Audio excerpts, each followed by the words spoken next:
ছিল সানডে, তাই আজকে সেরকম কিছু করার মতো ছিল না বা তোমাদের দেখানোর মতো ছিল না, তাই আমরা একটু ইভিনিং ওয়াকে বেরিয়ে পড়েছিলাম। ইভিনিং ওয়াকে বেরিয়ে আমরা চলে এসেছিলাম এই সিআইটির মার্কেটে এই টিকিয়া চাটটা খেতে। এই টিকিয়া চাটটা যখনই আমরা এখানে আসি মোটামুটি খেয়ে থাকি, খুব ভালো লাগে আমার খেতে। এটা এটা কেমন লাগে খেতে?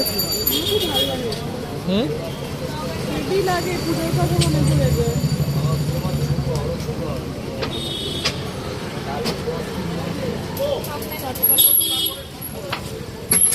এখানে বসে এটা খাই। এটা তো একটু এটা বড়া টাইপের থাকে, তারপরে ঘুগনি টুগনি ভালো লাগে খেতে।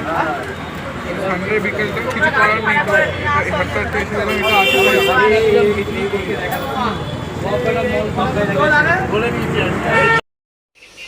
আজকে আমরা একটু রুটি কিনে নিলাম বাইরে থেকে। দেখছো বাবা রুটি নিয়ে আসছে ওখান থেকে। আর এত গরম লাগছিল, মেঘার মা তো এখানে বসেই পড়েছিল, মানে আর হাঁটতে পারছে না বলে এটা বসে পড়েছে। দেখে তোমরা অনেকেই চিনতে পারবে না, কারণ তোমরা পুজোর সময় আসো, খালি যারা আসো, আর যারা জানো তারা তো জানো।